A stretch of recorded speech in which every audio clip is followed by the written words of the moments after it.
ये आपका शब्द यहाँ तक सवाल करते की सरकार है, उन्होंने जो वायदे किए पर खड़े नहीं कर, क्या कहा गया था चुनाव के दौरान? उनकी मोटी और प्रमुख बातों को ही दी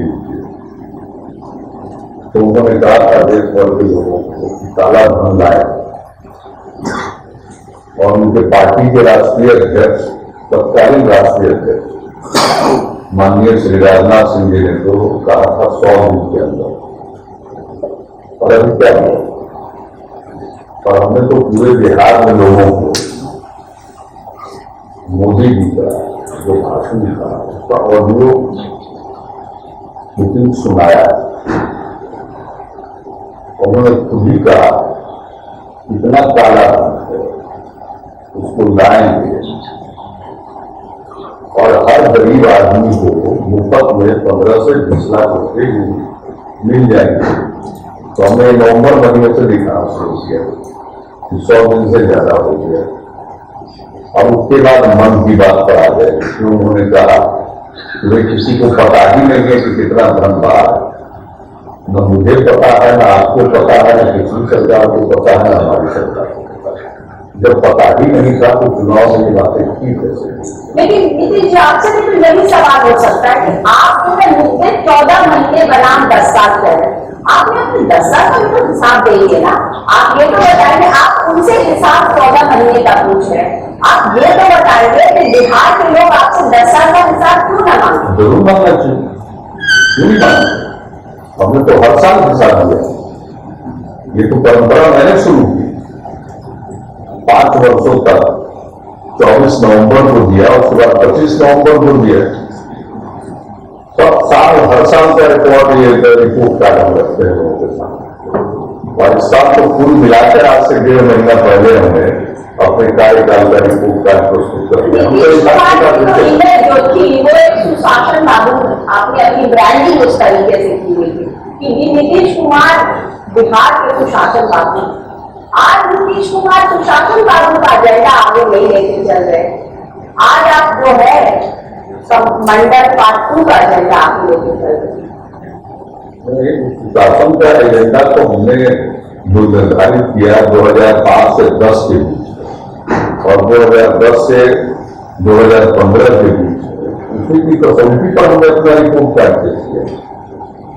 और जो अगला चुनाव में हम जा रहे हैं लोगों के बीच में, तो हमने लोगों के बीच में वही बातें रखी, ये काम किया गया और जो काम हो रहा, क्या वो काम शिक्षा के क्षेत्र में हो, स्वास्थ्य के क्षेत्र में हो, लोगों के कल्याण के क्षेत्र में हो, कृषि रोड मैप का हो, मिशन मानव विकास हो, इन सारे चीजों में जो प्रगति हुई है और जो उपलब्धियां हासिल हुई है, उसके अलावा इसको आगे बढ़ाते हुए ये सारे कार्यक्रम जो चल रहे हैं इनको आगे बढ़ाते हुए मैंने अपने अनुभव के आधार पर 7 निश्चय लोगों के सामने प्रकट किया और उस पर आगे काम करेंगे।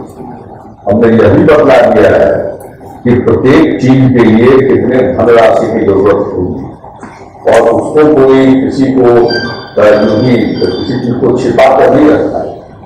और लोगों के बीच हमने एक्सप्लेन किया और प्रतिदिन एक्सप्लेन कर रहे हैं। पर इसीलिए नीतीश बाबू इसीलिए हमारा बड़ा सवाल इस सत्र का ये है कि क्या बिहार का चुनाव केंद्र के 15 महीने के कामकाज पर लड़ा जा रहा है या आपके 10 साल के कामकाज पर, जिसमें 7.5 साल दरअसल बीजेपी भी हिस्सेदार कर रही थी आपके साथ? आप उनको उस बात पर अटैक नहीं कर रहे, आप अटैक कर रहे 15 महीने में आपने अरे क्या किया? दिल्ली का चुनाव नहीं है सर, ये तो पटना का चुनाव है, बिहार का चुनाव है। एक जबरदस्ती पर प्रोटेक्शन कर रहे हैं, हमको कभी कुछ कर ही नहीं है, तो आपका पता नहीं। जब अभी में सुनते थे बात रखते तो बात को सुनिए, यूं ही अगर हवा में ही तैयार रहना है पूरा घंटा भर तो बात मुझे उसमें भी कोई दिक्कत नहीं। आपसे इतना स्नेह है कि हम घंटा भर बैठे रहेंगे, कोई हमको अलग, लेकिन अगर सचमुच बात करेंगे तो अभी प्रधानमंत्री जी आए आखिरकार ये स्टेट का इलेक्शन है, राज्य का चुनाव हो रहा है और राज्य के चुनाव में भारतीय जनता पार्टी ने अपने सर्वोच्च नेता को उतार दिया और उतार ही नहीं दिया तो जिस अंदाज में भाषण कर रहे हैं उसको भी देख लीजिए। तो यही चुनाव से लड़ रहे हैं ना आपको। पूरी बात हो जाए तो मैं बीच में ही टोक देते तो अब उन्होंने ही कहा 15 साल का लालू जी का और उसके बाद 10 साल का हम लोगों का और कहा 25 साल का हिसाब तो हम 10 साल का हिसाब तो 7 साल देते रहे और उन्होंने अपने बारे में कहा कि हम 5 साल का हिसाब देंगे लोगों के साथ। अरे 5 साल का क्या हिसाब दीजिएगा? 5 साल में तो जनता हिसाब खुद लगा देती है। देना है तो हर साल दीजिए, 15 महीना दीजिए। अभी जो आपने कहा वायदों की बात, हम ये बात नहीं छेड़ रहे, हमको चुनाव में अपने काम की बदौलत जा रहे, काम की चर्चा कर रहे और लोगों को जो मालूम है, लोगों को एहसास है, चाहे किसी भी क्षेत्र में देख लीजिए, लोगों को इस बात का एहसास है। लेकिन जब देश के सर्वोच्च पद पर आसीन राजनेता बिहार में चारों तरफ घूम करके रैलियां कर रहा हो और उसमें वो कह रहे हैं, हिसाब मांग रहे हो, तो उनको आईना तो दिखाना ही पड़ेगा ना। हमारा मुद्दा तो बहुत स्पष्ट है। पर आपको ऐसा नहीं लगता नीतीश बाबू दरअसल हो क्या रहा है कि दिन में रैली होती है प्रधानमंत्री नरेंद्र मोदी, शाम को आपकी प्रेस कॉन्फ्रेंस होती है, यानी कि एजेंडा सेट मोदी कर रहे हैं और नीतीश कुमार जवाब दे रहे हैं। नहीं, ऐसा नहीं है। ये तो वो जैसी बात करते हैं उसका उत्तर देना बहुत आवश्यक है। जो प्रश्न छेड़ते हैं उसको अनुसरित नहीं जाया जाना चाहिए। पिछले लोकसभा के चुनाव में वो बोलते जा रहे थे, कोई उत्तर देने वाला नहीं। और इस बार के चुनाव में अगर वो सुबह बोलते हैं तो उनको शाम तक आईना दिखा देते हैं कि क्या करा आपने। इसको ये मत कहिए कि रिएक्ट कर रहे, रिएक्ट तो वो कर रहे हैं। अरे आप बताइए 10 साल में 7.5 साल वो साथ थे, तो हम ही से हिसाब मांग रहे हैं। कल तक कह रहे थे कि 7.5 साल की जो उपलब्धियां हैं उसमें हम भी शामिल हैं और आज अब उनके स्टेट के लीडर भी कह रहे हैं 10 साल का हिसाब दीजिए, तो अपने आप को विड्रॉ कर लिया उन्होंने। तो 10 साल का हिसाब क्या, हमको हर साल का हिसाब दे चुके हैं, 10 साल का हिसाब दे रहे हैं। नीतीश बाबू आते हैं, अगर मान लिया जाए कि वो बोले कुछ भी, आप देखते हैं हर बार रैली में बोलते रहते हैं बिजली बिजली बिजली की स्थिति में कितना सुधार आया, रिस्पॉन्स नहीं मिलता है। उनके ही लोग होते हैं, उनके पार्टी के द्वारा जुटाई गई भीड़ में भी कुछ मुद्दों पर रिस्पॉन्स नहीं होता। इसके कारण वो महसूस कर रहे हैं। आपने ये कैसे, आज आप बताइए कि बिजली के बारे में जब वो बोलते हैं तो अपने पार्टी के नेताओं से क्यों नहीं पूछते? अपने पार्टी के नेताओं से ही पूछना चाहिए कि भाई आपके घर में जो एसी चल रहा है वो बिजली आपूर्ति हो रही है उससे चल रहा है या जनरेटर से चल रहा है? जो सबसे मुखर प्रवक्ता उनके पटना में बात बात पर बोलते हैं, हम बोलते हैं उसका प्रेस कॉन्फ्रेंस करते हैं, इसको आप भूल जाते हैं। बड़े बड़े उनके नेता है, कई नामी गिरामी आपने एसी का जिक्र किया ना सर, उनसे आपने एसी का जिक्र किया, पर ये देखिए ब्लोअर की हवा में ठंडक भी होती है। आप फेसबुक पर मोदी को फॉलो कर रहे हैं और दूसरी बात आगे नहीं सुनते हैं तो क्या किया, तो आप अपने आप को बदलिए। उसमें बदलना क्या है? अगर आप नीतीश कुमार ने अपनी बात समझाने के लिए नरेंद्र मोदी की भाषा आपका इन्फ्लुएंस है, फैक्ट कुछ और है।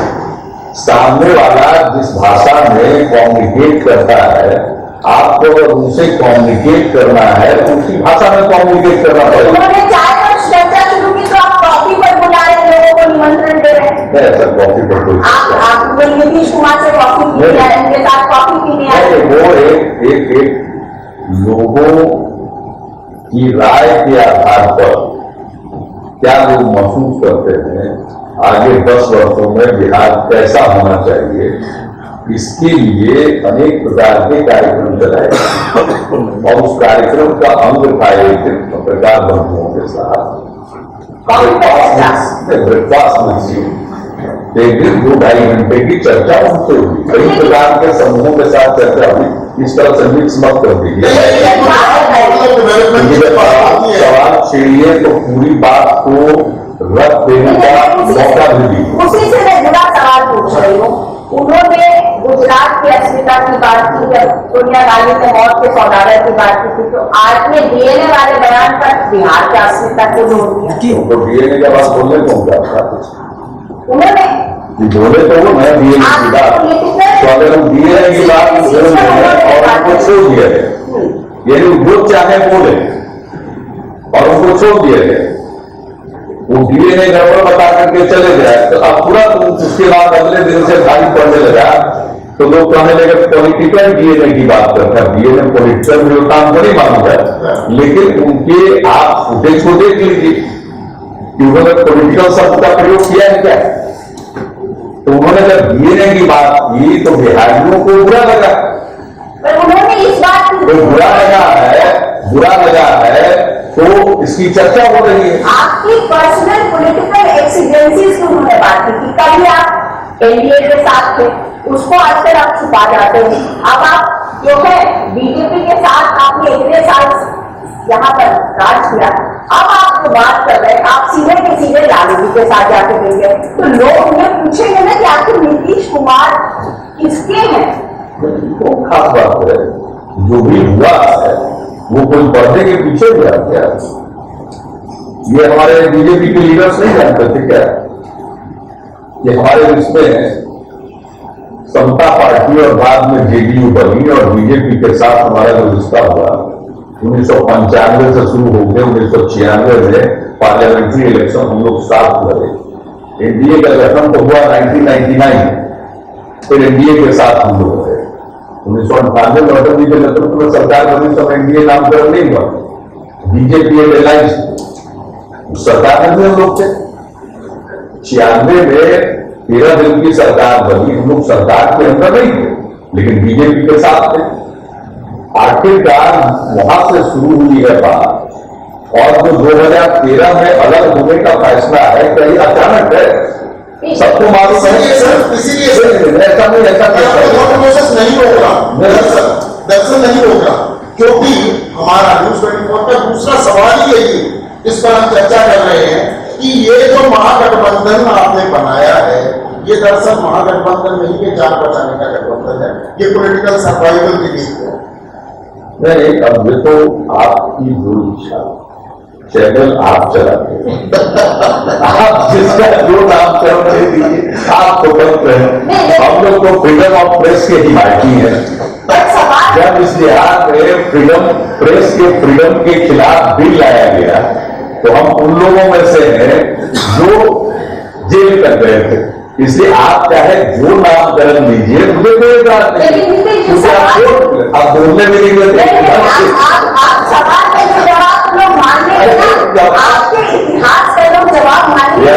वाली सवाल सुनना तो लेकिन सवाल छेड़िए तो जवाब सुनिए।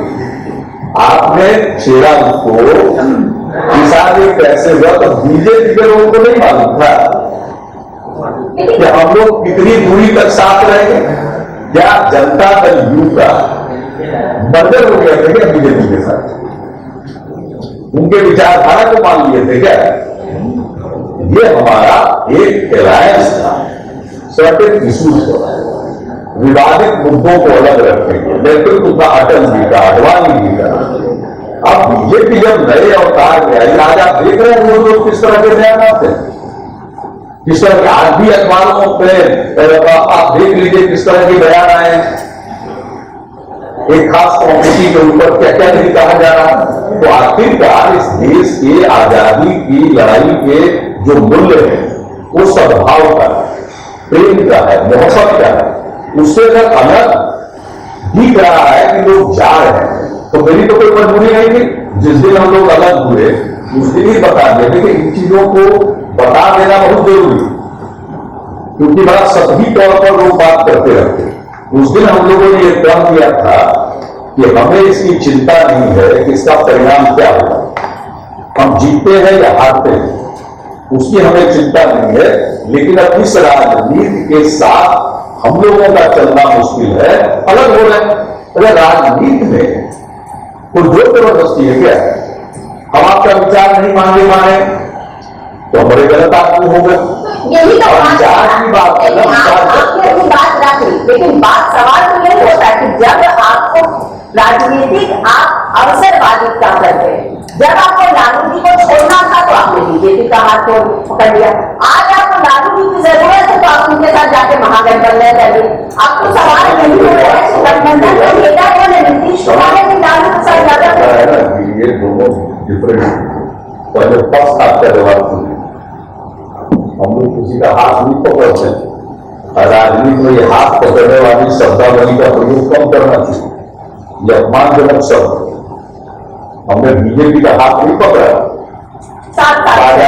बाजाप्ता आपको कहानी बता दें, जॉर्ज साहब की तबीयत खराब थी, मुंबई के 10 लोग अस्पताल में भर्ती थे, हम वहीं थे, 1995 की बात है। अगले दिन से बीजेपी का राष्ट्रीय सम्मेलन होने जा रहा था। आदरणीय अडवाणी जी भी जॉर्ज साहब को देखने आए। 10 लोग अस्पताल में जहां वो जिस कमरे में भर्ती थे उसकी खिड़की से बगल में ही नीचे वो रेस कोर्स का मैदान था जहां बीजेपी का कॉन्फ्रेंस होने वाला था। अडवाणी जी आए थे मिलने के लिए। अडवाणी जी जब मिलने आए तो उनको छोड़ने हम नीचे तक गए 10 लोग अस्पताल में। अडवाणी जी ने कहा कि आप यही हैं, हमने कहा कि हम तो यही हैं, तो कल हम लोगों के सम्मेलन में आएंगे, उसके पहले खुले अधिवेशन में। तो हमने कहा कि ठीक है, बात कर लेंगे।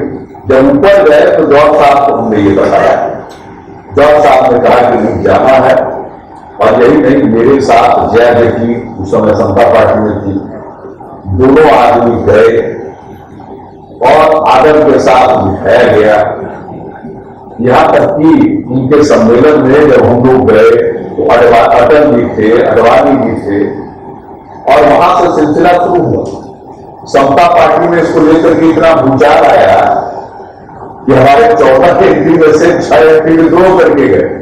लेकिन ये बात आपके लिए तो बेनिफिशियल हुआ ना, हमने ये आपके लिए तो बेनिफिशियल हुआ, मेरे लिए बेनिफिशियल हुआ, मुझे किसी क्या हुआ, हार्मफुल हुआ। अगर हार्मफुल तो बताए के लिए बुलाए थे, हमको बीच में बैठे हुए थे, एक हाथ अटल जी एक हाथ अडवाणी नहीं पकड़े। जरा फुटेज देख लीजिए लोग, तो ये कहना कि हाथ पकड़िए गलत। जनता दल में जो कुछ भी चल रहा था मुझे बहुत पसंद नहीं। हमारा लोग समता पार्टी के गठन के 2 साल के बाद बीजेपी के साथ हो, 95 के चुनाव में तो बीजेपी के साथ कोई अंडरस्टैंडिंग नहीं हुई थी विधानसभा के चुनाव हमारी। इसलिए देखिए कोई बात होती है, जब आगे हुआ सरकार में जाने की बात हुई, जॉर्ज साहब ने और समता पार्टी ने जो कंडीशनलिटी रखी उसको माने। एक उस समय बीजेपी के साथ शिवसेना और अकाली दल को छोड़कर कोई नहीं थे। समता पार्टी आई और वो एक राजनीतिक तौर पर अलग थलग थे। उसके बाद ही अलायंसेज का सिलसिला शुरू हुआ और एक्सपेंड करने लगे। आज आप कह दीजिए हम लोगों को कुछ कर दीजिए, और जिस समय आप किनारे में अलग थलग थे उससे आप निकले, और अब जब निकल गए और बड़ी शक्ति बन गए तो आपने समझा कि अब लोगों के ऊपर अपनी बात ठोक सकते। हमारी आप लोगों की हैसियत चाहे जितनी हो, हम इसमें कॉम्प्रोमाइज नहीं कर सकते थे। अलग हो गए, अलग हो गए तो अलग होने के बाद आज जो आप बात कर रहे हैं महागठबंधन, तो ये चाहे लालू जी की बात जहां तक है, हम लोग तो एक ही साथ थे ना।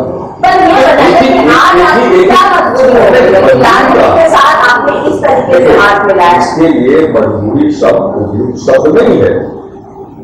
हमको जो मजबूरी कर रहे हैं, आप बीजेपी के साथ एक एलायंस उठता है तो अपने सफलता है। एक याद स्पीकर रखिएगा, बीजेपी के साथ कोई जुड़ता है तो आप तो बड़ा उसका बिल्कुल कहते हैं कि देखिए बीजेपी एक्सपेंड कर रही है, और हम लोग अगर मिलते हैं तो कहते हैं मजबूरी। ये सब मजबूरी नहीं होती, ये राजनैतिक तौर पर अलाइनमेंट आज पूरे देश में हो रहा है। ऐसा नहीं है आज बीजेपी को अकेले का बहुमत है लोकसभा में, क्यों अलायंस किए हुए, क्यों एनडीए बनाए हुए। इसको कहा जाए कि मजबूरी है।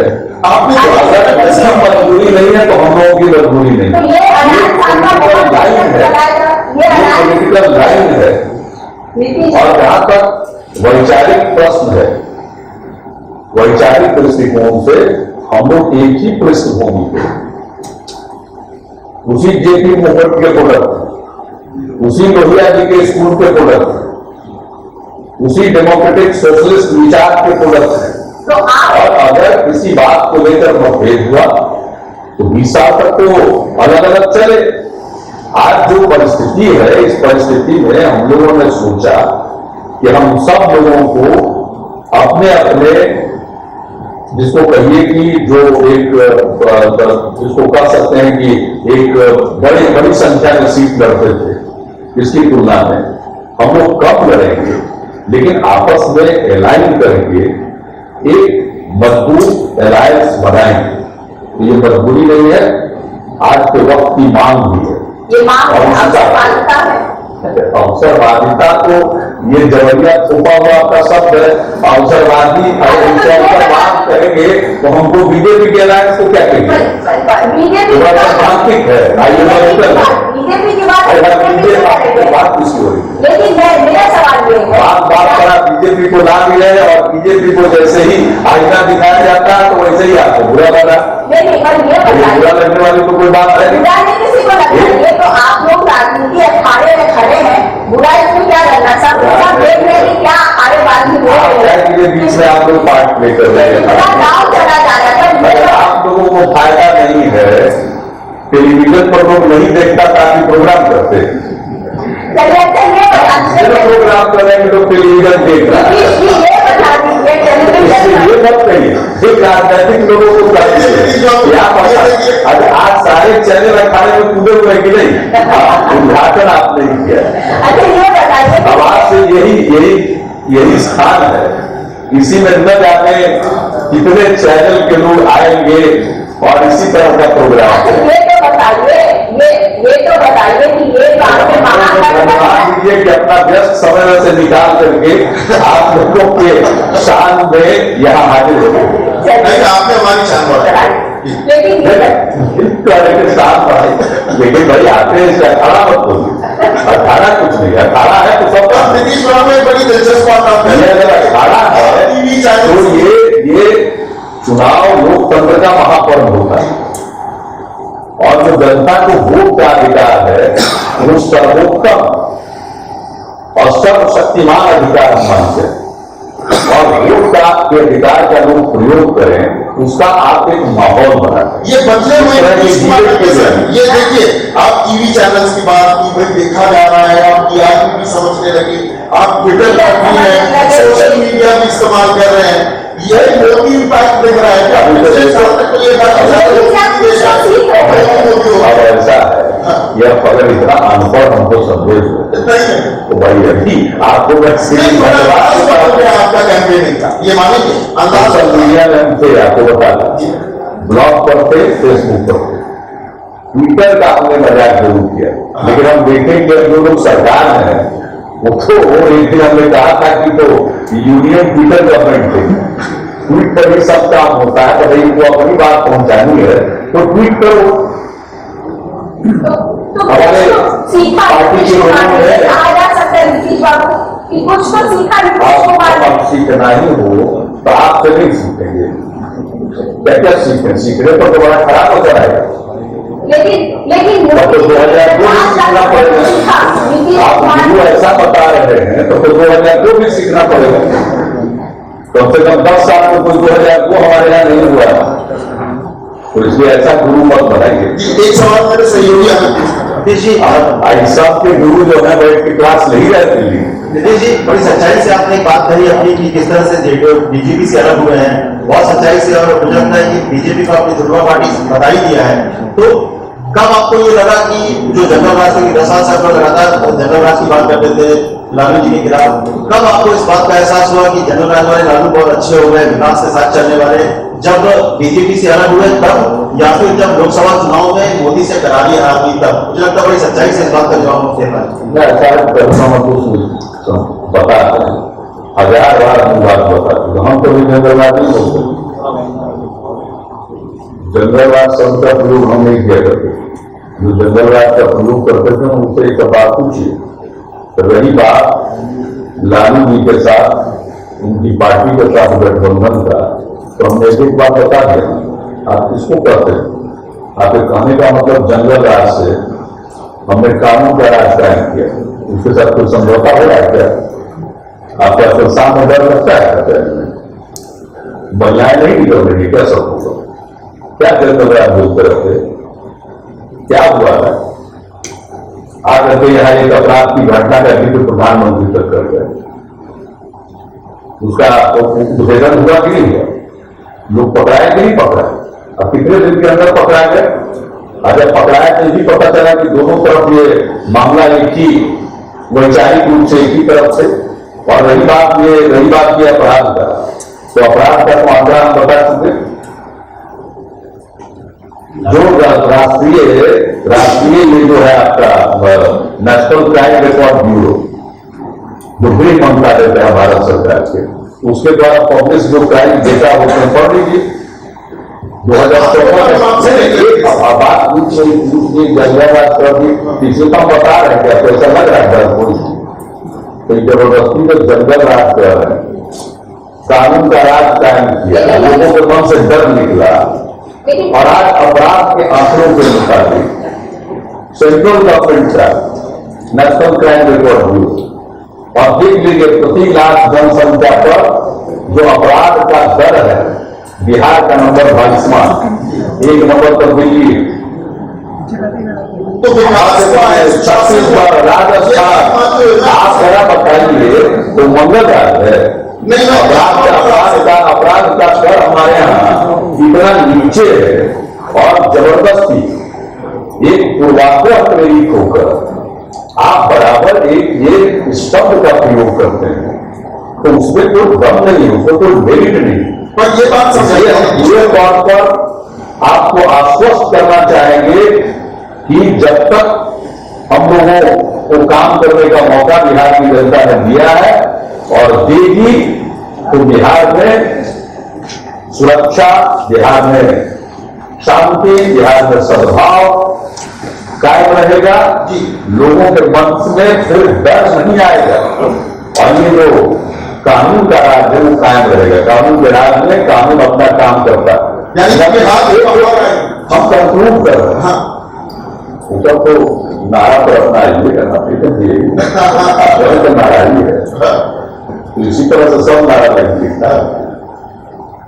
इसलिए कानून का राज है। कानून के राज का मतलब होता है कानून अपना काम करता है, न किसी को फंसाया जाता है, न किसी को बचाया जाता है। एक उदाहरण को देते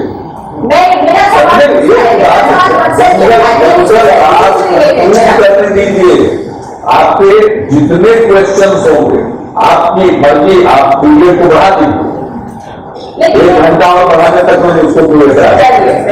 लेकिन आपको ये बता दे कि अपराध के आंकड़े इस बात के गवाह हैं, लोगों के मन में डर का भाव नहीं है, ये एहसास की चीज है। बाकी अपने आप अगर जिसको कहते हैं कि एक राय बना ली हो, बोलने के लिए अगर कोई बात बोलना हो तो उसको कोई रोक नहीं सकता। लेकिन कोई जंगलराज नहीं, परसेप्शन की मैं बात करूँ, परसेप्शन कैसे होता है? अगर लालू जी और नीतीश जी मिल गए और उनकी सरकार बनेगी तो कहीं वापस से जंगल तो कहीं अभी भी तो है, लेकिन अभी नीतीश कुमार की अकेले की सरकार नहीं है। इस सरकार को समर्थन दे रहे हैं लालू जी, इस सरकार को कांग्रेस पार्टी समर्थन दे रही है। लोगों को ये हमारा बहुमत नहीं है बिहार आज की तारीख में। लोगों को क्योंकि राज्यसभा के चुनाव में बीजेपी के लोग हमारे लोगों को तोड़ के ले गए और उसके बाद सुंदर काम किया था। जो राज्यसभा के चुनाव में यहाँ तांडव हो रहा था, खुलेआम गंदा खेल हो रहा था, उसको तो न्यूज 24 भी नहीं पकड़ा, जबकि आप एक बात को पकड़ लिए थे, दवा की कीमत तक आपको एक चीज समझाइए, आपकी सरकार है, इसलिए परसेप्शन है नहीं, जी ये कहा जा रहा। अगर परसेप्शन होता, लोगों के मन में ऐसी बात होती, तो शाम में लोग घरों के बाहर नहीं निकलते। लोग महिलाएं शाम के बाद नहीं निकलती। आज क्या स्थिति है? और मेरा सवाल है सर, आप इस मौर्य होटल के कमरे में नहीं, आप निकल कर यही है। कल आज भी शाम में जाकर पटना शहर घूम लीजिए जी, अगर मन करे तो अगल बगल भी चले जाइए और आपको पता चल जाए आपकी बात ये जो परसेप्शन क्रिएट करने की कोशिश हो रही है वो कितनी बेबुनियाद है। ठीक है, एक बात समझाइए। हम लोगों को जानना चाहते लालू प्रसाद बिहार से लोग नहीं करेंगे। कांग्रेस की सरकार है, अभी 30 तारीख को यही बगल में गांधी मैदान में आपने रैली सुशासन की ताल हो रहे हैं, आप विकास की बात कर रहे हैं। मैं सारी बातें फेस वैल्यू पर लेते हुए आपसे ये सवाल पूछना चाहूंगा कि वहां पर जब लालू प्रसाद यादव मंडल 2 की बात करते हैं, जब वो कहते हैं ये 90 का बिहार है, ये दोनों बातें दोनों का पास इसमें एतराज किस बिंदु पर ही बताइए। मुझे एतराज यदि आपको ये एतराज नहीं होता है कि बीजेपी के दफ्तर में बैठ के बीजेपी, लोजपा और उनका जो और सहयोगी पार्टी है, क्या नाम है उसका, ये तीनों मिल करके प्रेस कॉन्फ्रेंस करते हैं और कानून अपना काम करता है, तो मुख्यमंत्री के छाती तोड़ने की बात करते हैं। ये आपको ध्यान में नहीं गया? ये आपको ध्यान में नहीं गया?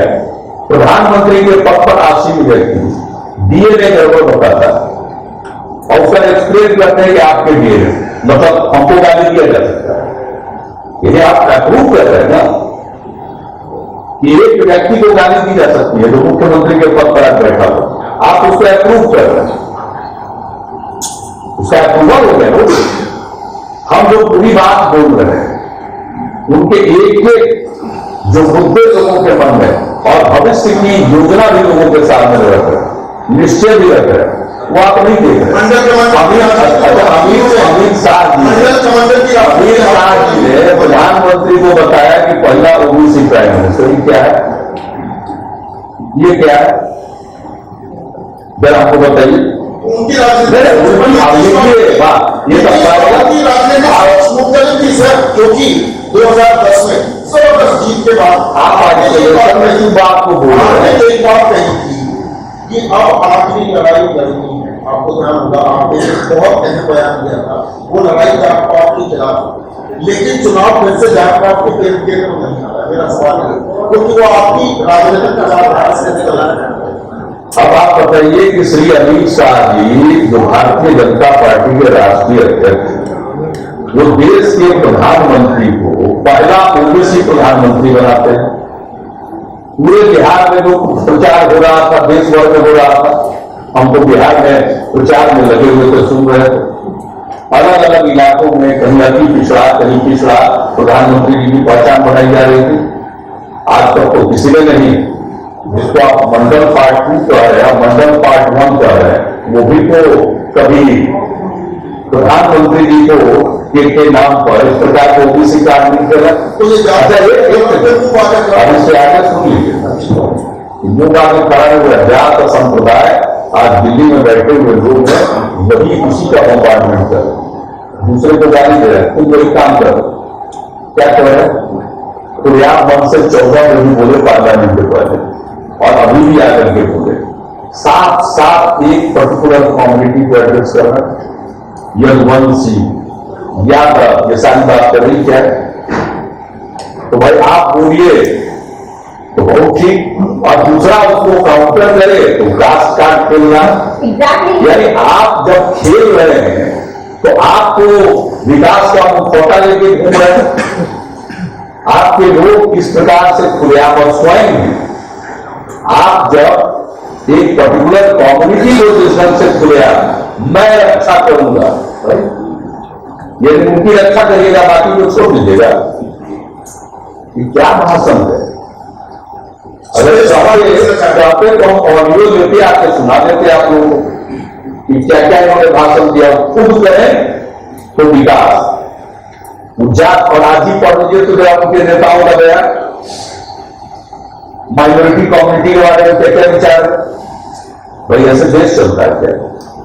नीतीश जी आप सरकार चला सकते हैं, देश चलाना कठिन काम है, इस बात को समझ लीजिए। देश चलाने के लिए उदार मन होना जरूरी है। क्या हो गया भाई, ये तो हर साल एक एक चुनाव आएगा राज्य में। अगर एक एक राज्य के चुनाव को जीतने के लिए आप इस कदर अपनी पूरी शक्ति लगाएंगे तो गवर्नेंस क्या करेंगे आप तो इसी में लग गए, नीतीश जी इसी में लग गए। दो सवाल है, दूसरा पहले का एक्सटेंशन हो। आपके जो सबसे बड़ा आपके खिलाफ जो प्रचार आप कहेंगे कुप्रचार है कि आप लालू यादव से मिल गए, जिसके खिलाफ प्रश्न नहीं, इसका मतलब मिले दे करके अब कोई प्रश्न बचा नहीं, कोई प्रश्न नहीं बचा। यहां से लोग कुछ भी कर दे, जितनी भी क्लैरिटी के साथ कोई बात कर दी जाए। अरे आप कह रहे हैं कि लालू जी से हाथ मिलाया तो मेरे खिलाफ प्रचार हो, तो बीजेपी के साथ तो मेरे खिलाफ नहीं हो रहा था। तो हर राजनीतिक दौर बातें होती है, आप कोई भी राजनीतिक लाइन लीजिएगा तो आपके विरोधी आपको आरती उतारेंगे, क्या कभी में निकालेंगे, ये होता है। और उसी के आधार पर लोगों का मन बढ़ता है, बढ़ता रहता है। तो आज जिनका मन जिस प्रकार का है, यानी कि भाजपा में स्वर्ग देखते हैं, वो यही सब बात करेंगे। अभी भाजपा में देखते हैं कि सब तरह की देश में खराबियां आएंगी, देश के अंदर एक प्रकार से बिखराव आएगा, तो वैसे लोग मानकर चलते हैं कि आपस में लोगों को मिलना चाहिए और वैचारिक तौर पर लोकतंत्र अगर जीवित रहेगा तो आगे तो अनेक अवसर आएंगे, लोग चुन सकते हैं। अगर लोकतंत्र ही नहीं रहेगा तो लोग चुनेंगे क्या? इसी में हमारा इसलिए आज जो चुनौती है हम लोगों के सामने, और हम लोगों ने जो कुछ भी किया है सोच समझ कर किया, और जब भी कोई निर्णय लिया जाएगा उसके पक्ष में लोग होंगे, उसके खिलाफ में लोग होंगे। ऐसा तो हो ही नहीं सकता है कि एक राय के सब लोग होंगे। आज भी देख लीजिए ना, केंद्र में सरकार बन गई माननीय नरेंद्र मोदी जी के नेतृत्व में, लेकिन वोट का प्रतिशत भी 31% नहीं, मैंने 69% लोगों ने तो बीजेपी को वोट नहीं दिया, लेकिन सरकार बन गई है सर। अब इसलिए पक्ष और विपक्ष, आप कोई भी राजनीतिक लाइन लीजिए, पक्ष और विपक्ष शुरू कर दो।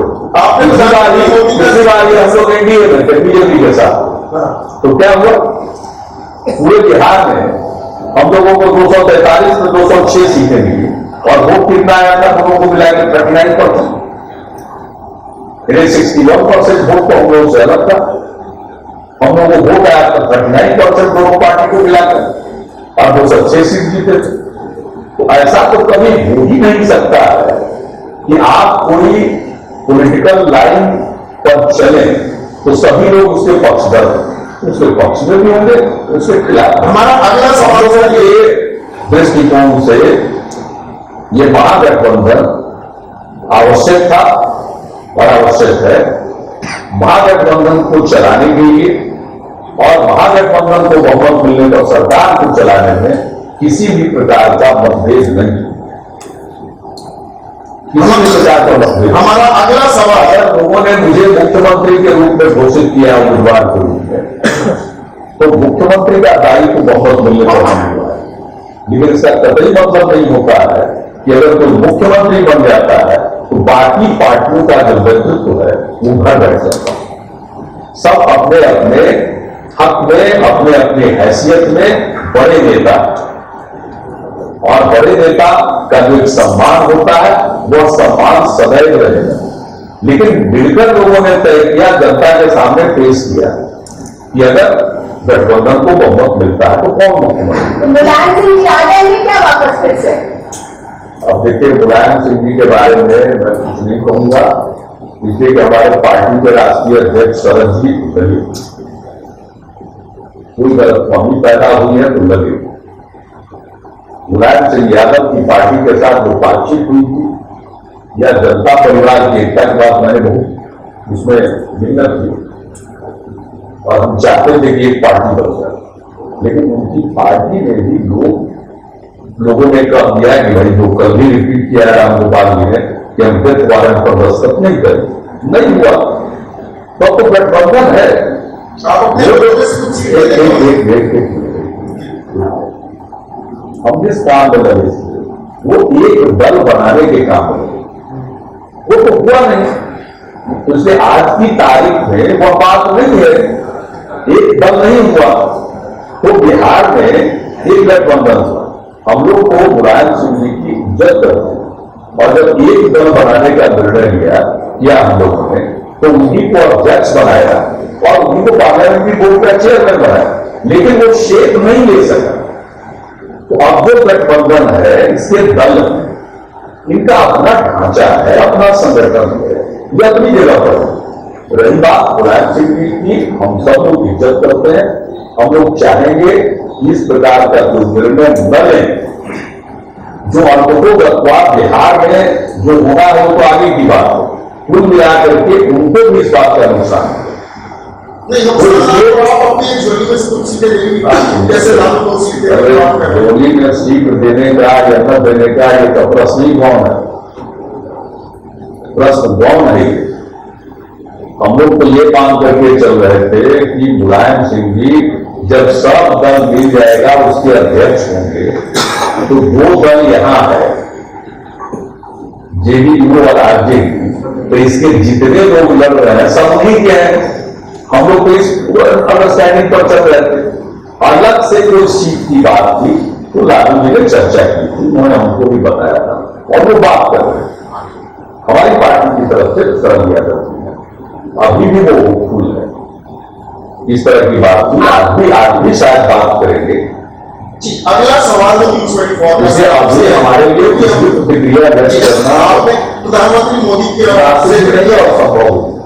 हमारा अगला सवाल ये है कि क्या बिहार चुनाव दरअसल नरेंद्र मोदी और नीतीश कुमार की निजी रंजिश के साथ करती है? आप लोगों की इतनी तरक्की, आप मुख्यमंत्री वो देश के प्रधानमंत्री, ऐसी तरक्की मेरा तजुर्बा बहुत कम है, मैंने नहीं देखी। एक मौजूदा मुख्यमंत्री और एक मौजूदा प्रधानमंत्री के बीच सार्वजनिक मंच हमारी तरफ से कोई गलती नहीं, दिवस पर सोच, लेकिन इतना जान लीजिए अगर कुछ कहा जाएगा तो उत्तर तो देना ही पड़ेगा। नेता आप लोग कहीं रखेंगे उत्तर होती है इस तरह। मैं भाषण को सुनने के बाद मैं शॉक था, अरे शॉक है भागलपुर का भाषण उनका शॉकिंग था, शॉक। हमने अपनी ड्यूटी निभाई, उनके एक एक बात का उत्तर दे दो। अरे शॉक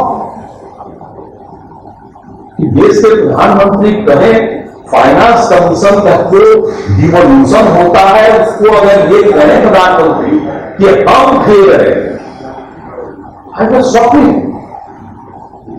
कॉन्स्टिट्यूशन में प्रोविजन है, टैक्सेस का डिवोल्यूशन होता है, उसके लिए फाइनेंस कमीशन बनता है, वो तय करता है केंद्र को कितना टैक्स का पैसा रहेगा, राज्यों को कितना जाएगा, किस राज्य को कितना मिलेगा। हर 5 साल पर कमीशन बनता है, हर राज्य की वो राय लेते हैं, केंद्र की राय लेते हैं और अपनी सिफारिश करते हैं, और वो पैसा तो राज्य का है। फाइनेंस कमीशन का जो डिवोल्यूशन होता है वो पैसा राज्य का इंटरनल रिसोर्सेज माना जाता है, वो पैसा सेंटर का नहीं माना जाता। हाँ, सेंटर जो पहले से, अब तो प्लानिंग कमीशन को उन्होंने बंद कर दिया, लेकिन प्लान में जो सपोर्ट देता था उसको माना जाता था सेंटर का पैसा। ये तो अपना पैसा है। वैसे ही जैसे राज्य के अंदर टैक्स वसूली की आमदनी वो फाइनेंस कमीशन के सिफारिश पर हुआ डिवोल्यूशन प्लस बोरोइंग, और अब तो एफआरडीएम एक्ट हम तो बिहार में पूरा पालन करते हैं। ग्रॉस स्टेट डोमेस्टिक प्रोडक्ट का 3% के अंदर हम लोग रहते हैं बोरोइंग में, पूरा का पूरा वित्तीय अनुशासन है हमारे यहाँ, और 3% के अंदर बोरोइंग करते हैं। तो वो जो बोरोइंग से पैसा आता है, राज्य के अंदर टैक्स का पैसा और फाइनेंस कमीशन के रिकमेंडेशन पर जो फंड का डिवोल्यूशन होता है वो पैसा किसी भी राज्य का आंतरिक संसाधन माना जाता है। अब देश के प्रधानमंत्री कहें कि हम 3,74,000 करोड़ दिया, 2,70,000 करोड़ हमारा जो निश्चय है उसको भी उन्होंने पैकेज कर दिया। बराबर भाई, हम राज्य में काम करेंगे, पैकेज है। ये तो हमारा विचार है, ये हमारा रिजॉल्व है कि मौका मिलेगा, अब तक वो काम कर रहे हैं, उस काम को करते हुए आगे क्या क्या करेंगे। बाबू मतदान के पॉलिटिकल शोमैनशिप कर रहे हैं नरेंद्र मोदी। अभी तो आप जाएंगे, ये तो आप जाएंगे, लेकिन ये अभी यही कह रही थी कि मतदान नहीं करते, आप पूछिएगा लोगों से। नहीं, पॉलिटिकल शोमैनशिप का भी ब्लॉक कर गए, क्योंकि वहां भी अपमान कर गए, वो भी नहीं लगाना चाहिए। इस तरह की बात करिएगा तो जवाब को देना पड़ेगा। लेकिन मेरी तरफ से कोई तलखी नहीं रखती, तलखी उधर से रहती। अगर तलखी नहीं थी तो डीएनए गड़बड़ कैसे करो? अगर अहंकार का यही परिणाम है ना कि अपने विरोधी का डीएनए गड़बड़ आप भाई किसी को ना जाने की जरूरत करते हैं। सभ्य भाषा में डीएनए गड़बड़ बताना वैसा ही है जैसे गांव देहात में जिसको लोग कहते हैं गाली, भर्ती गाली। अब मैं अपने मुंह से नहीं निकाल सकता हूं कि उसको क्या लोग बोलते हैं, लेकिन इस तरह की बात करना ये शॉकिंग नहीं है तो और क्या बताइए। तो मेरी तरफ से तो कोई गलती नहीं है, लेकिन मेरी एक ड्यूटी है, मेरा ये फर्ज है, मेरा ये दायित्व है, कर्तव्य है कि मुझे बातों को रख देना चाहिए। मैं रख देता हूं। मेरी तरफ से अगर मेरी तरफ से कोई तरक्की होती तो हम मिलने जाते। साहब मुजफ्फरपुर के भाषण के बाद मुझे रिसीव ऑफ करने गए, हमारी तरफ से तो कोई तरक्की नहीं, हमने रिसीव किया। हमारी तरफ से कोई तरक्की नहीं, लेकिन पता नहीं आप देखिए यहां वेटनरी कॉलेज के कैंपस में सरकारी समारोह, उसके बाद भी हम गए आईसीआर के कॉन्फ्रेंस में। आपको पता है उस देश के एग्रीकल्चर मिनिस्टर रह चुके हैं, इस नाते आईसीआर के हम आईसीआर के प्रेसिडेंट भी रह चुके हैं। हमको नहीं बोलने के लिए चाहे दूसरे तो हमको कोई फर्क नहीं पड़ा, बैठे रहे।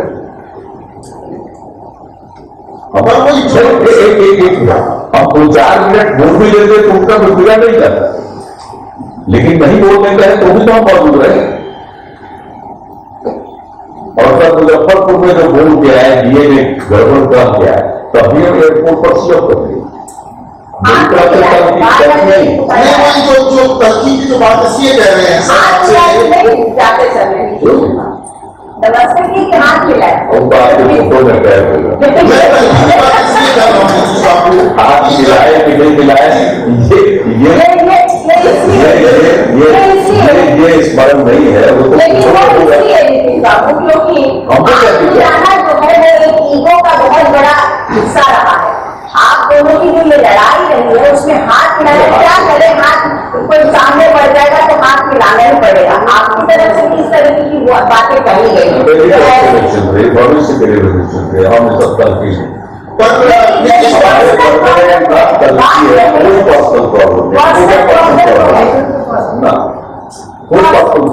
पर्सनल प्रॉब्लम नहीं, मेरी तरफ से सवाल ही पैदा नहीं होता है किसी भी प्रकार के पर्सनल प्रॉब्लम का। लेकिन भले ही हमारा सूबा गरीब हो, आज हम उसके नुमाइंदे हैं।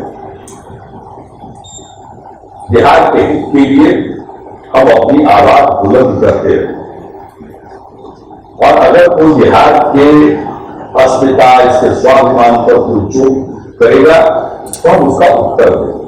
लेकिन मेरी तरफ से कुछ भी पर्सनल नहीं। हम तो पर्सनल रखें, हमारा क्या कर रहा है वो पर्सनल।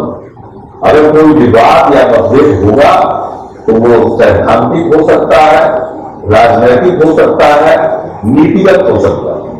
इसके अलावा हमारा क्या लेकिन ऐसा क्या रहा, इतने सारे मुख्यमंत्री रहे हैं कि नीतीश कुमार से ही उनकी ईगो इश्यू है। ऐसा क्या रहा, क्यों, क्या रहा? क्या आपको लगता है कि ऐसी कौन सी आपकी बात जो थी वो उनको पसंद नहीं आई, या उनकी ऐसी कौन सी बात थी जो आपको पसंद नहीं आई?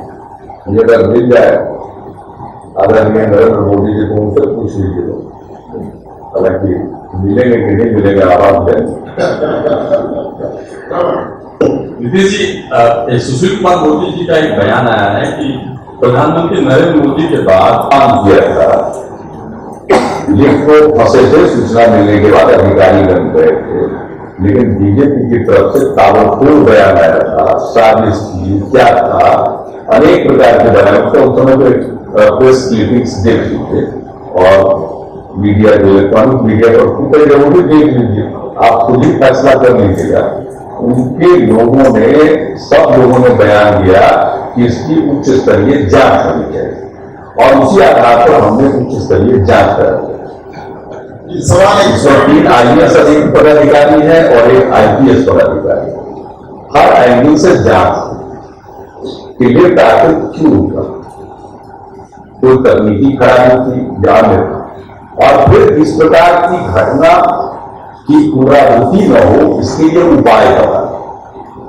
ये हम लोगों ने जांच की कमेटी बना दी। तो अमित शाह और जांच जब कमेटी बन गई तो जांच करने के लिए उनको अधिकार देना पड़ता है। तो कमीशन ऑफ इंक्वायरी एक्ट के अंतर्गत उनको अधिकार दिए गए ताकि अगर मान लीजिए कि कोई लिफ्ट लगाए, लिफ्ट किस कंपनी का, हर चीज को देखना पड़ेगा।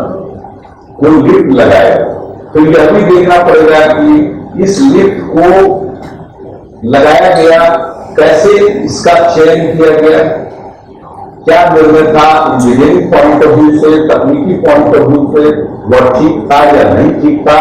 तो इस तरह से अनेक लोगों से उनको पूछना पड़ेगा। लेकिन चाहे कुछ भी हो, पॉलिटिकल इशू तो बन गया, पॉलिटिकल इशू तो बन गया। अब एक लिफ्ट फंसने आप लोग पूरी बात पॉलिटिकल इशू बनाते हैं, उनसे पूछिएगा भाई। उन्होंने मांग किया, हमने जांच दिखा दिया, अब वो रहे अरे भाई तो वो सरकार ले रहे हैं। रहेगा। अब आपको लग रहा है सरकार ले रहे, सरकार तो आप लोग ले रहे। आज जो सरकार ले रहे तो उसी दिन सरकार ले लेते, लेकिन हमको अभी शासन में है। अगर ये डिमांड उठा है एक पार्टी का, मुझे भी तकलीफ हुई। अच्छा कोई लिफ्ट में फंस जाए तो उस समय जो एक फीलिंग होती है वो कैसी फीलिंग होगी। हम लोग भी लिफ्ट में फंसे हुए एक बार, मुंबई में लिफ्ट में फंसे हुए एक बार, हम कमेटी के टूर में जा रहे थे। हम उस कमेटी के चेयरमैन थे, पार्लियामेंट्री कमेटी के, उसी लिफ्ट में बहुत लोग आ गए, लिफ्ट फंसा रह गया, 15-20 मिनट फंसा रह गया। तो उस समय जो एक फीलिंग होती है वो तो लिफ्ट में फंसने वाले को मालूम होगा। हम लिफ्ट में कई बार फंसे हुए तो हमको मालूम है, तो मुझको लगा कि नहीं बड़ा गड़बड़ है। हमको क्या करें यही सोचेगा तो तब तक ताबड़तोड़ उनका बयान आ गया बीजेपी का, जांच होनी चाहिए, तो जांच बिठा दिया गया। अब जांच से क्यों परेशानी हो, अभी तक कौन फैसला करेगा। कोई तकनीकी खराबी थी या कोई और बात है, या इस लिफ्ट को लगाने में, क्योंकि देखिए सवाल इसका नहीं, होटल वगैरह होटल जाए उसकी जिम्मेवारी होती है, लेकिन अगर कोई सरकारी बिल्डिंग और उसमें लिफ्ट और स्टेट गेस्ट हाउस में कौन करता है, स्टेट के गेस्ट होते हैं, अगर उनको इस प्रकार की कोई तकलीफ हो जाए तो जेल क्या लोग होता है। इसलिए इसको किसी जांच दिखाई है, खुद मांग करते हैं, फिर इसको लेकर परेशान होते हैं। देखो पूरी तो बात करनी चाहिए, किसी एक चीज का तो स्पष्ट रहना चाहिए। तो सरकार बिठा दिया, आपकी बात हम लोगों ने मान ली, आप मजबूत कहा तो जांच करा दिए तो क्या बुराई। अब आप तरह तरह की बात करिएगा, आप सबको कुछ कर दीजिएगा, भाई अब तक कुछ बोल देते हैं, अच्छी बात थोड़ी है। आपसे सवाल अफसर के बारे में कुछ बोलना, आज जो भारत होता है ये काम क्या है, ये जो प्रोटोकॉल है कैबिनेट सेक्रेटेरिएट का हिस्सा होता है, तो कैबिनेट सेक्रेटेरिएट के प्रिंसिपल सेक्रेटरी के अध्यक्ष वो सीनियर मोस्ट है। फिर बिल्डिंग कौन बनाता है, बिल्डिंग डिपार्टमेंट के प्रिंसिपल सेक्रेटरी उसके नंबर है। फिर बिजली का भी से संबंध है, इसलिए बिजली विभाग के, ऊर्जा विभाग के सेक्रेटरी उसके नंबर है। और इसमें अगर इन लोगों ने कहा था साजिश, तो कोई अगर पुलिस एंगल है तो इसलिए एडीजी मुख्यालय को उसका नंबर बनाएंगे।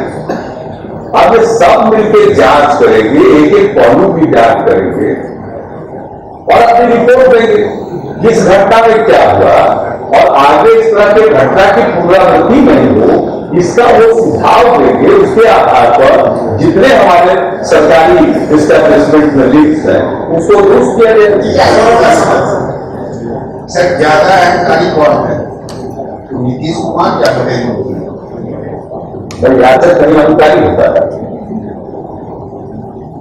आप याचक अधिकारी होता है। आप याचक ही भाई हमको पहले याचक है, हमको तो याचक कहेगा प्रधानमंत्री, तो दोनों बात कैसे हो सकता है? भाई प्रधानमंत्री जी ने मुझको याचक नहीं कहा, तो याचक कहीं अधिकारी होता है? भीख मांगने वाला अधिकारी होता है तो हमको तो याचक कहा उन्होंने, तो हम फिर अहंकारी कैसे अहंकार में दिए गए। एक और चीज नीतीश बाबू आपके बारे में, और नरेंद्र मोदी का स्वाभिमान हो सकता है, स्वाभिमान हो सकता है। ये आप बात है, आपने पूरा प्रचार जो है वो स्वाभिमान और इस तरीके की बातों पर स्वाभिमान बुरी चीज है। नहीं, बुरी चीज आपको स्वाभिमान नहीं है। नहीं, बिल्कुल बिल्कुल नहीं, सही बात है, स्वाभिमान पर आप आए। लेकिन आप जो है आपने एग्जैक्टली नरेंद्र मोदी को कॉपी तो कर रहे हैं, इसको तो कोई नहीं दिलाया जा सकता है कि नीतीश कुमार का पूरा इस बात का प्रचार है वो नरेंद्र मोदी के प्रचार को कॉपी किया। आपने सबसे पहले तो प्रशांत किशोर को लिया जो कल तक नरेंद्र मोदी के लिए प्रचार कर रहे थे। बिहारी है, पर ये तो एमएनसी वाला चक्कर हो गया, बिहार चल रहा है। बिहार चला है और एक्टिविस्ट है। एक लगाकर अपनी बाजी में ले आएगी। ये तो वो कंपनी कॉर्पोरेट वॉर्स होते हैं ना कि एक बड़ा एल्बम है और एक जाकर एमएनसी के लिए एक्टिविस्ट है, जैसे यही बैठे वो घनश्याम तिवारी, आप लोग कम जानते हैं, यही आप लोगों को बता दें। हम ब्लॉग पर भी थे, सोशल मीडिया पर भी थे, हार्वर्ड से पढ़ के आए, ये भी हम लोगों को पार्टी के साथ जुड़े हुए थे, एक्टिविस्ट के रूप में। जो आपके लिए प्रचार करे वो एक्टिविस्ट हो गया। हमको करेंगे मैं पूछ अच्छा बताइए, चर्चा हम चढ़ेंगे आप चढ़े तो आपको लोग कहना है किसी को कॉर्पोरेट है, हमको जो जाने को वही करेंगे। किशोर एक्टिविस्ट है, मान लीजिए वो हमारे लिए प्रचार कर रहे हैं, वो आज गुरु है, वो हमारे लिए तमाम स्ट्रैटेजीज डेवलप कर रहे हैं, मान लीजिए ना। हम क्या के लिए माने, हम तो वही मानेंगे जो मेरे लिए कोई है। वो एक्ट्रेस नहीं विभीषण की भूमिका में है क्या? उनके कैंपेन की हवा निकालने के लिए आपने अपने कैबिनेट अरे ये इसका मतलब है कहीं कुछ बचा है, तो ये बताइए तो क्या साथ छोड़ दिया, आप जरा बताइए। अभी पूछ रहे थे सवाल, अभी तो सवाल पूछ रहे थे हम क्या, ये सोचिए एक बिहारी को अगर कुछ लगा होगा तो उसने उनके मन में कोई बात आई होगी। संजीव पूछना चाहते थे नीतीश जी, डीएनए वाला रिमार्क पर बहुत बहस है, लेकिन डीएनए वाला रिमार्क जो प्रधानमंत्री मोदी की तरफ से किया गया था उसकी एक पृष्ठभूमि, एक संदर्भ है, और वो संदर्भ ये था कि आपने थाली हमारे आगे से खींच लिया, पॉइंट नंबर 1। और पॉइंट नंबर 2 था सांकेतिक तौर पर थाली आपने एक महादलित के आगे से भी खींच लिया, उसे मुख्यमंत्री बनाया और उसके बाद खुद मुख्यमंत्री बन गए। ये ऐसे दो सवाल हैं जिसको आप अभी तक एड्रेस नहीं किए हैं। डीएनए रिमार्क को तो आप बार बार एड्रेस करते हैं, एक कार्य का एड्रेस करें, जो घटना ही नहीं घटी उसको एड्रेस क्यों करें, ये तो दुष्प्रचार है, ये दुष्प्रचार है। वो जो ही लोग कैंसिल किए, जेडीयू का तो सब खर्चा हो गया है और वो 1 मिनट के लिए मान लिया गया आपकी बात। फिर 2010 का चुनाव चाहे लड़े थे मेरे लीडरशिप में, आपको जब इतनी पीड़ा हुई, इतनी तकलीफ हुई, तो 2010 की घटना है जून की, तो 2010 के अक्टूबर नवंबर का चुनाव जेडीयू के साथ और मेरे लीडरशिप में क्यों लड़े? और जब लड़े तो फिर उस प्रश्न को आज क्यों छेड़ रहे? जिस प्रश्न को 2014 के लोकसभा के चुनाव में भी छेड़ चुके हैं, अब फिर 2015 में छेड़ रहे, मतलब आपके पास तो कोई मुद्दा है नहीं। व्यक्तिगत कैरेक्टर एसेसिनेशन छोड़ करके आपके पास कोई मुद्दा नहीं। और रही बात तो उनको इतनी पीड़ा थी, जब पार्टी को ये लग गया कि आदमी को बनाने के बाद ये पूरे तौर पर भाजपा के लाइन पर चले गए, तो उस पार्टी को अधिकार नहीं बनता है। बीजेपी ने कितना बड़ा लीडर बनता है। माननीय मोदी जी गुजरात के मुख्यमंत्री बने थे चुनाव से, सबसे पहले केशुभाई पटेल को हटा के बने थे। इसको क्या कहिएगा, इसको क्या कहिएगा? ये तो हर एक पार्टी में दूरी तौर पर चलता रहता।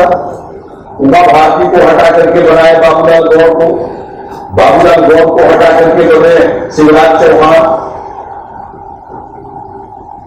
उत्तर प्रदेश में गुप्ता जी थे, उनको हटा के बने राजनाथ सिंह जी। ये कौन सी नई बात है? पार्टी किसी को बनाती है, उसको हटा भी सकती है, लेकिन एक व्यक्ति विशेष को हटाने का इतना बड़ा मुद्दा, तो पहले एक्सप्लेन करिए कि केशुभाई पटेल को हटा के क्यों बने। और पार्टी ने हटाने का फैसला इसलिए लिया, जो आप दुनिया के सामने जाहिर हो गए कि बीजेपी के साथ मिल करके वो पार्टी की कब्र खोद रहे थे, तो उन्होंने फैसला ले लिया, हटा दिया। ऐसी कौन सी बात है? बड़ा उनको मोह हो गया। हमने तो बनाया नहीं था उनकी जात के आधार पर, हमने तो अपने कलिक को बनाया था, लेकिन जात वो इन्वोक कर रहे हैं।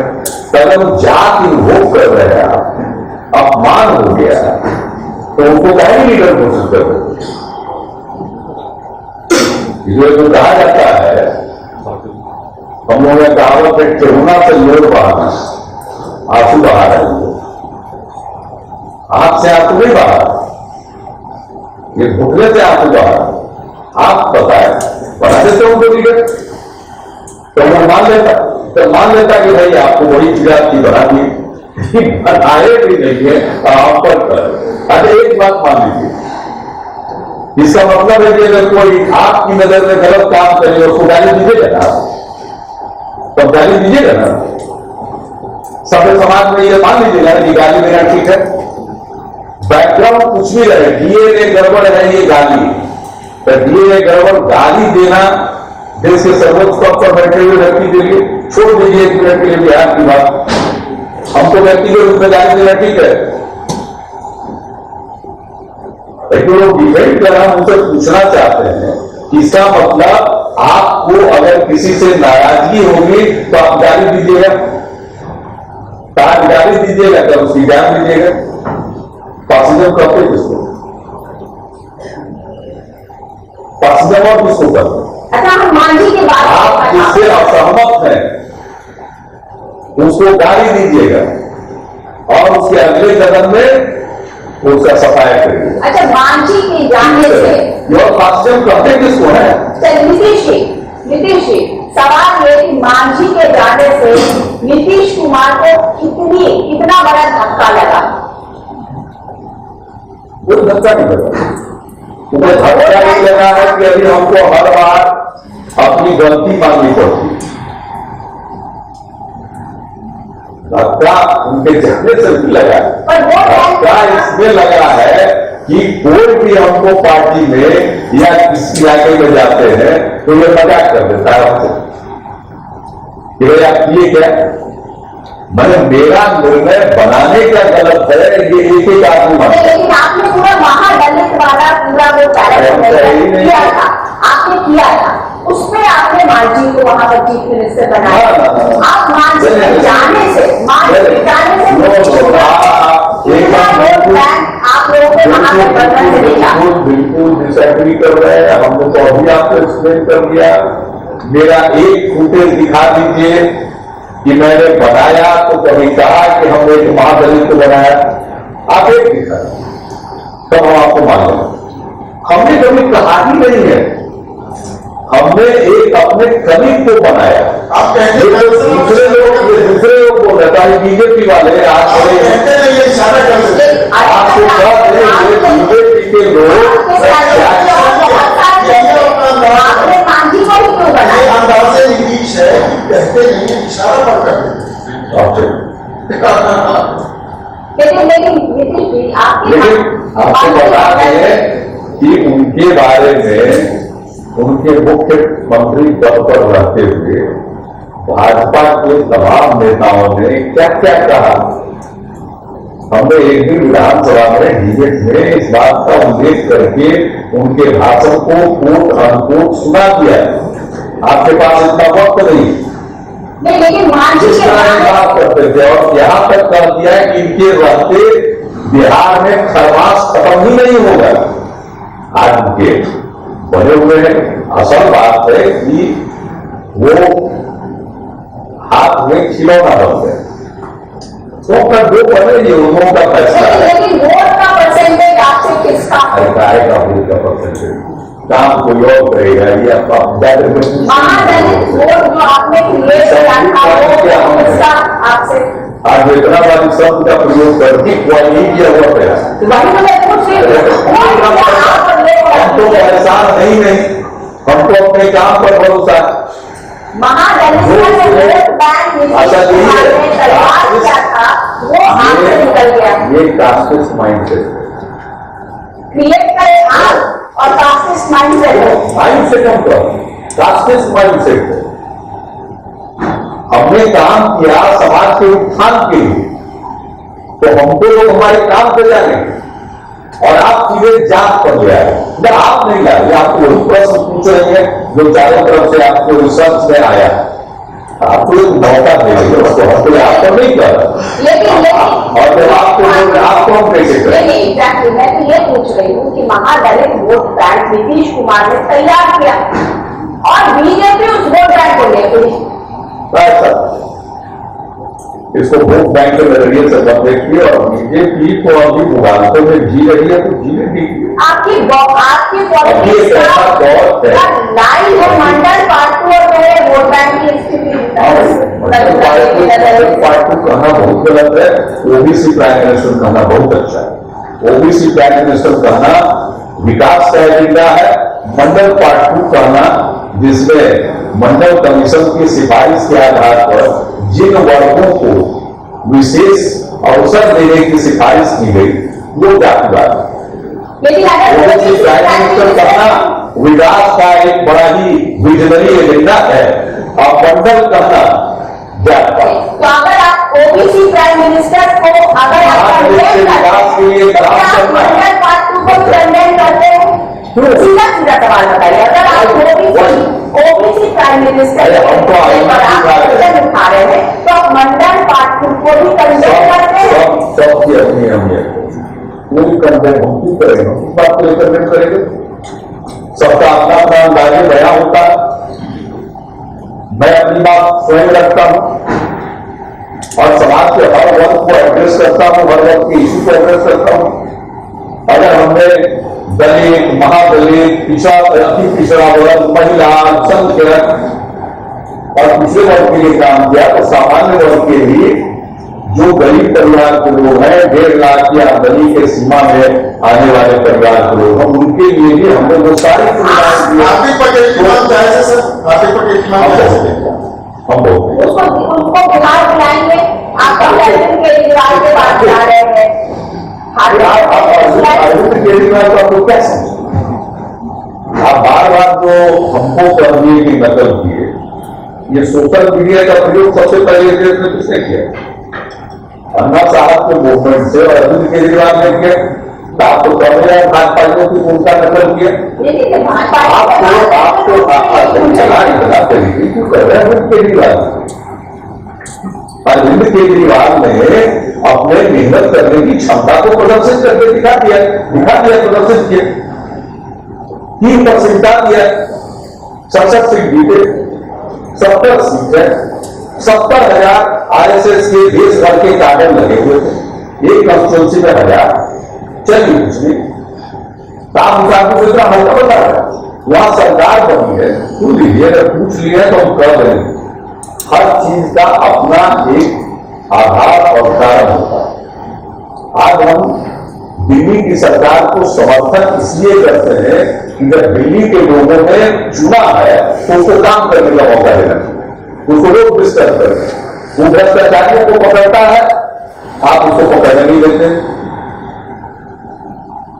उन्होंने मांगा हमसे कि पुलिस ऑफिसर सबको दीजिए, हमने कहा दे देते हैं, जो मांगा हमने दे दिए। भाई कोई आदमी अगर काम करना चाहता है उसको काम करने में रुकावट डालेगा। तो दिल्ली की सरकार और केजरीवाल जी ने अपने ढंग से काम किया है। इतना हल्के में मत कीजिए। अच्छा, तो ये बता दीजिए कि उनसे क्या पूरे देश में हमको कुछ बता देना। ये लोग जानते थे क्या? ये भाजपा के लोग सबसे पहले अन्ना साहब के मूवमेंट में एसएमएस और तमाम मीडियम का इस्तेमाल किया गया। कितने देर में 5,000 लोग इकट्ठा होते थे वहां दिल्ली में? भूलिए मत, कल की बात है। इतना ज्यादा आभा मंडल में मत फंस गए थे। नहीं, हम तो ये पूछ रहे हैं देश से बड़ा दुश्मन होता है। आप किसी को कुछ देर के लिए मान लेते हैं, उसको ऐसा उसका आभा मंडल बना देते हैं कि बाद में फिर भुगतते हैं। अच्छा, चलिए एक सवाल का तो सही जवाब दे दीजिए नीतीश कुमार अरविंद केजरीवाल से नीतीश कुमार क्या गुण सीखने गए थे?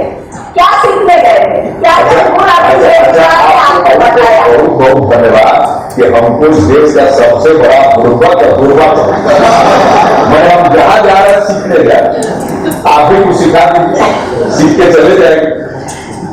अरे हम सीखते हैं लोगों से सीखते हैं, अपने काम के अनुभव से सीखते हैं। और बाकी जो लोग भी काम करते हैं मैं उनकी इज्जत करता हूं, उनको मैं प्रतिष्ठा देता हूं। आप उसको सबको आप गुरु बना दीजिए। हमारा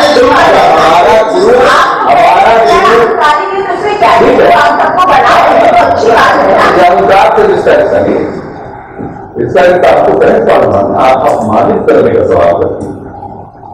ये सीधे सीधी अपमानित करने वाली बात है।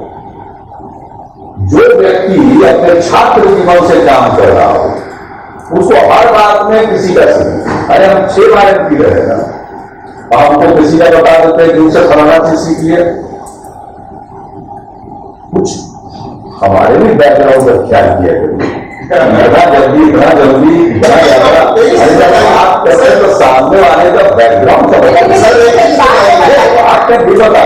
हम सीखते हैं लोगों से। आप एक बात प्रतिदिन सीखते यहाँ पर बैठे हुए लोगों से आपसे सीखेंगे। आप बिहार को मद्देनजर रखते हुए दिल्ली गए कि दिल्ली में बहुत सारे बिहार के लोग हैं और अरविंद केजरीवाल को इसीलिए सपोर्ट दे आपको क्या कर सकते? अगर बिहारी सम्मान समारोह दिल्ली की सरकार ने आयोजित किया और उसमें मुझको बुलाया तो हम गए, हमने उनको बताया, बुलाया citizen empowerment through efficient public delivery system, कुशल लोक सेवाओं के माध्यम से नागरिकों का सशक्तिकरण विषय पर कार्यक्रम आयोजित था। 4 साल हो गया हमारा राइट टू पब्लिक सर्विस। तब कितना महिला को 50% आरक्षण हम यहाँ दिए, और जो लागू किया उसको तो कहे नहीं कि आपने सीखा, हम ही तो धरती पर सबसे सिखा दे रहे हैं। कितनी नीति का लोगों से पूछेंगे ना, उनसे पूछेंगे, हम तो पूछ रहे कि आप उनसे क्या सीखने गए? आप सुनते परिश्रम किया है उस आदमी ने जो परिश्रम किया है, कम्युनिकेशन सारी के लिए हम अभी इस उम्र में क्या सीखेंगे? अब हमारी उम्र बची है, ये बैठ करके कम्युनिकेशन स्ट्रेटजी सीखें। पिछले दिनों से जो कम्युनिकेशन स्ट्रेटजी हमारी बनी है उसी के बदौलत हम यहाँ तक है। नहीं सर, इसीलिए ये सवाल हमारा तो लोगों के साथ जो कम्युनिकेशन है वो आज का नहीं है, छात्र जीवन से। अब वो तो हो गया 40-45 साल, तो 45 साल से जो हमारी कम्युनिकेशन स्ट्रेटजी है उसको अब आज क्या बदलेंगे? नहीं, इसीलिए है कि आज के बदलते दौर में जिन लोगों ने अपने बलबूते पर टीम खड़ी करके और अपनी रणनीति बनाकर शानदार उपलब्धि हासिल की है, वैसे लोगों की मैं इज्जत करता हूं और इज्जत करता हूं।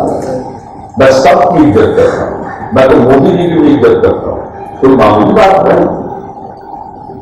फाइनेंस कमीशन के ग्रांट को अपना पैसा समझने वाले व्यक्ति सर्वोच्च पद पर पहुंच गए, कोई मामूली स्ट्रेटजी होगी? ये साधारण बात हो। तो जो आदमी इतनी उपलब्धियों को हासिल करे उसकी इज्जत न करें, उसको इज्जत करेंगे। इसलिए भी आपने अंदाज की है सर। अच्छा, मेरा वॉइस अभी भिजवा दीजिए टेस्ट के लिए। हम अपना 12 लाख कुंभ लोगों काट देते हैं, चाहिए तो ब्लड डोनेशन के लिए नहीं कराएंगे। वो तलकी नहीं, माफ कीजिएगा, तलकी मुझमें नहीं होती। मैं इतना जरूर जो मुझे समझ में आता है उसको बोले। और देखिए, हम छेड़ते नहीं है किसी, लेकिन अगर कोई छेड़ेगा तो छोड़ेगा। मैंने नहीं छेड़ा, मैंने नहीं छेड़ा, बार बार कह रहे हैं मैंने नहीं छेड़ा। लेकिन अगर कोई छेड़े तो भाई हम नहीं छोड़ेंगे, हम भी बात का जवाब देंगे। इसलिए आप बहुत समझिए कि बिहार का भूचर है, क्या जवाब देगा? इस गलतफहमी का शिकार मत होइए। जी नीतीश बाबू, बिहारी देखने में सिंपल लगता है, लेकिन ये आर्यभट्ट की भर्ती है, हिसाब किताब पक्का रहता है। ये जो आपका अंदाज है ना सर, ये सवाल क्यों पूछा जा रहा है? अभी केजरीवाल की जो बात कर रहे हैं, आपका एक बड़ा सभा हुआ सौम्य टीवी जर्नलिज्म था नाम मात्र, और सबसे पहला हमसे बाइक यही है जीवन, टीवी बात।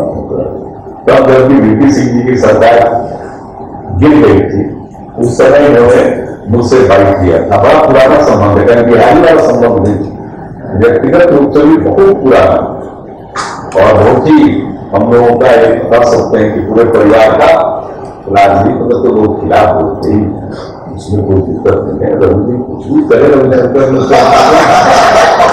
जहां है करेंगे, उसे क्या फर्क पड़ता है, लेकिन बहुत पुराना रिश्ता है, तो उसी तरह से पूछ लीजिएगा। लोकसभा के डिबेट्स को देख लीजिएगा, 10 मिनट वन लाइन पंच, कोई खास बात नहीं है। हम 10वीं लोकसभा में इसी के लिए जाने जाते थे। ये सामने बैठे हैं सुपर सर्जन, पूछ लीजिए, बहुत लोग हैं पुराने दौर के अभी भी बैठे हुए, इसलिए वो बात नहीं है। अरविंद केजरीवाल से कोई राजनैतिक बात नहीं हुई या हो भी नहीं सकती। अरविंद केजरीवाल जी की राजनीति की धारा, चिंतन धारा अलग है, जो परंपरागत राजनीतिक दल से अलग अपनी धारा है। मैं सम्मान करता हूं, इसलिए जो हम लोगों की मुलाकात होती है वो विशुद्ध तौर पर इशूज पर, जो हमें बता मुझको बुरा लगता है, जिसे हम दिल्ली के पूर्ण राज्य के खिलाफ या वे भी बिहार के विशेष राज्य के दर्जा के खिलाफ, तो इन बातों पर सहमति बनती। कोऑपरेटिव फेडरलिज्म की बात कही जा रही है, फेडरल ढांचा, तो इसके बारे में सहमति हो। अभी लैंड बिल, जिसको माननीय प्रधानमंत्री जी को वापस लेना पड़ा, सारा देश का रहा था वापस, वो जिद पर रहे थे, तो लैंड बिल, इन सब इश्यूज की बात हो रही। बात राजनैतिक एलायंस, चुनाव कैसे लड़ा जाए, कैसे जीता जाए, पर नहीं है उनके।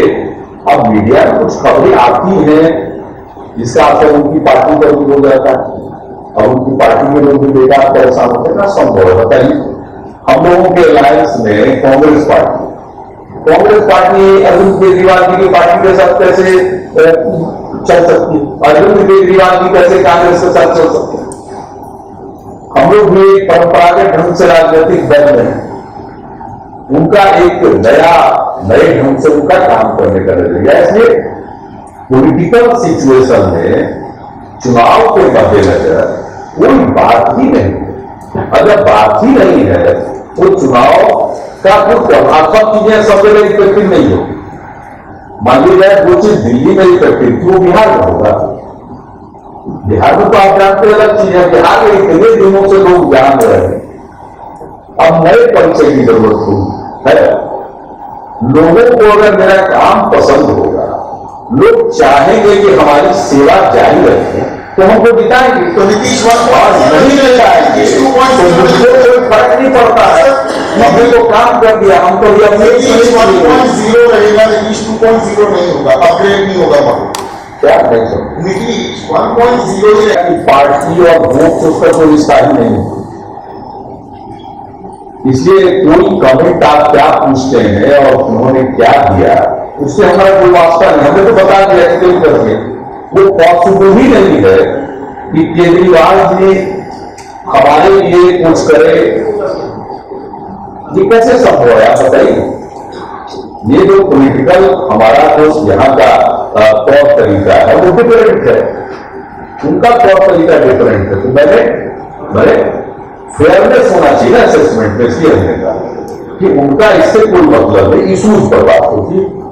अंत में नीतीश जी, लड़ाई तो बहुत टक्कर की है, कांटे की लड़ाई को कह रहे हैं आप वो कहा होगा, आप क्या कह रहे हैं? मेरे लिए कोई लड़ाई नहीं, मेरे लिए कोई लड़ाई नहीं। मैं यही देखता हूं कि अगर लोगों ने कहीं जिता दिया तो 5 साल और बैठना पड़ेगा। हम किस साल से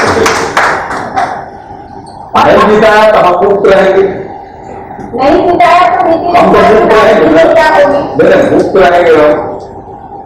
राजनीति इतने दिन से कर रहे थे, वो राजनीति से बाहर थोड़ी चले जाएंगे।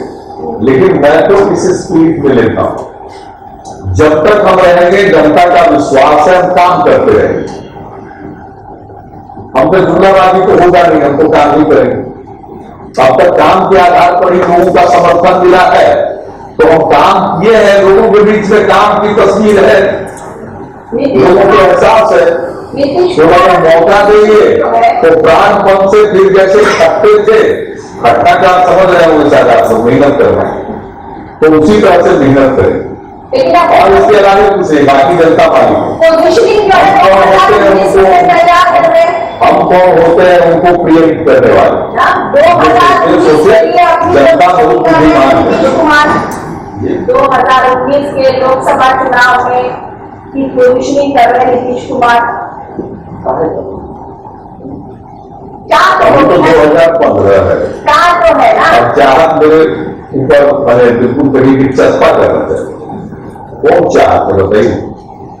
अब इतना दिन काम किए, यही कम है क्या? इतने दिन से सार्वजनिक जीवन में है, किसी ने हमको ये एफिशिएंट नहीं कहा, किसी ने काम चोर नहीं कहा, किसी ने बेईमान नहीं कहा। तो इससे बात कोई उपलब्धि होती है क्या? पदों की कोई उपलब्धि नहीं है। उपलब्धि है आप अपने काम के बदौलत लोगों के दिल में कोई जगह बनाते हैं कि नहीं बनाते। कुछ कर लीजिए, रिपोर्ट नहीं मिलेगा, वो भी हमारी आलोचना नहीं कर रहा। इससे बड़ा मेरे लिए और क्या उपलब्धि हो सकती है? वोट देना न देना बहुत सारे कंसिडरेशन पर हो सकता है, लेकिन वही हमको तो नहीं कह रहा। तीसरे दिन के काम का इससे बड़ा और क्या चाहिए किसी को पुरस्कार? हमको जो जनता का जो प्यार है वो सबसे बड़ा पुरस्कार है। मौका देंगे, इसी तरह से काम करेंगे, नहीं मौका देंगे कोई बात। इससे पहले कि सर सत्र खत्म करें, हमारा क्या इससे पहले कि सत्र खत्म करें तो आपके सवाल काफी का हमारा जो इसकी शुरुआत में मैंने किया कि बिहार में बहार हो, नीतीश कुमार सरकार हो क्यों? ये तो हो जाना चाहिए। 10 साल हो गए, आप 15वें साल की तरफ जा रहे हैं, चुनाव में हो रहा है, तो चुनाव में हो रहा है। नहीं बिहार, मतलब बिहार में अभी बाहर नहीं आए 10 साल। वो तो चुनाव में लोग तरह तरह के नारे लगाते थे। अब जैसे प्रोग्राम के लिए आपने नारा लगाया, अब की बात किसका है?